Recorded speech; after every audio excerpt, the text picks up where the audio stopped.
Chapter 17 Terrible 2 Hell Hall was built in the style of an elegant Victorian mansion.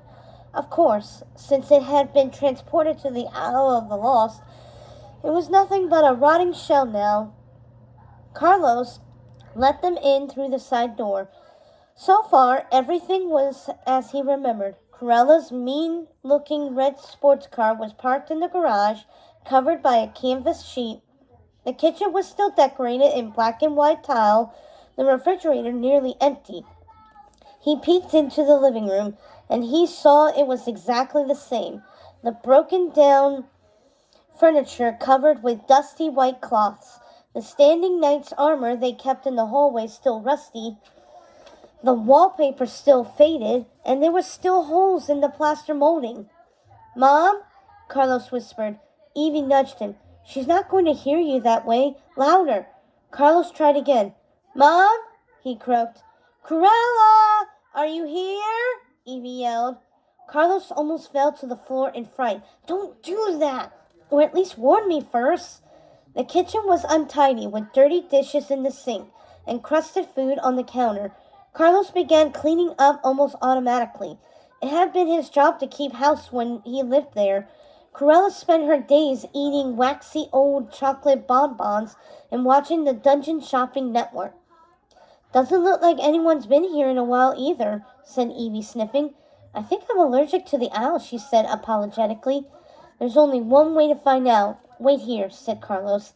He steeled himself and went through the hidden passage to Corella's treasured fur closet. There was no way his mother would leave without her precious furs. They were all she cared about in life. He flung open the door and gasped. They were all still there. Mink and oslet, beaver and fox, rabbit and raccoon, sable and skunk. Alas, not one Dalmatian coat. Corella's greatest regret. But he noticed that her rollers were missing from their case in her dressing room, along with the small overnight bag she often used when she went to visit the spa in Trolltown. Apparently trolls were talented masseurs due to their large hands. He walked back to the kitchen, where Evie was seated on a stool, blowing her nose. "She's gone?" she asked. "Looks like it," he said, opening the cupboards for more clues. "And the milk in the fridge expired 3 months ago." He picked up the box and shook it so its contents sloshed, curdled. "But the milk's always expired when we get it." "Oh, right, I forgot," said Carlos, who wanted a huge, delicious glass of fresh milk right now. Out of the corner of his eye, he saw a shadow move across the kitchen window and jumped. "Who's there?" he called. No answer. "I thought I saw something," he muttered, and not for the first time, he wished they were back home safe in Oregon. This wasn't home anymore, and it probably never had been. Not really. "She leaving any clues?" Evie asked. "No, just her furs," said Carlos. "Interesting. But isn't Corella obsessed with her fur coats?" asked Evie, who had once been stuck in that very closet until Carlos rescued her from its bear traps. "Obsessed is putting it mildly," said Carlos. "Evil Queen left her makeup, and Corella DeVille left her fur coats," said Evie. "But they're definitely both gone."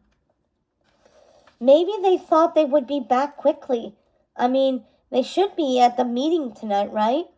Otherwise, why would they leave the things that matter to them the most?" Carlos didn't point out how insane it was that cosmetics and furs were what mattered the most to their mothers. He was used to coming in second in Corella's affections. Make that third, after the car. Probably fourth after the wigs, if he was being truly honest. A twig snapped outside. This time, Evie heard it too. "Who's there?" Carlos called again, opening the door. "Show yourself," he said, even though he was shaking in his boots. He wished Mal was with them. Everyone was scared of Mal. He heard snickering in the bushes and whispering. "It's him. It's really him. And her. I think that's her. The pretty one." 2 figures stepped out to the light. One was tall and skinny, and the other was short and round. "Harry! Jace!" Carlos said. "Your friends?" asked Evie. "Not exactly," he told her. Harry and Jace were the sons of Corella's most loyal minions, Jasper and Horace. The 3 of them used to hang out since their fathers were scared of Carlos's mother, and had forced their boys to befriend Carlos. They had helped decorate for the howler of a party Carlos had thrown for Mal at Hell Hall not too long ago. "You're back," said Harry. "What are you doing here?" asked Jace. "Can a guy visit his mother?" asked Carlos. "What's up with you guys?" "Nothing much. We saw you on the telly," said Harry. They sounded exactly like their fathers, down to their Cockney accents. "At the coronation?" Carlos said. "Yar," said Jace. "When the dorm broke and Maleficent zoomed out of here, fast as her dragon wings could take her." We all cheered. "We thought it was finally our time, that she'd take Oradon for us," said Harry.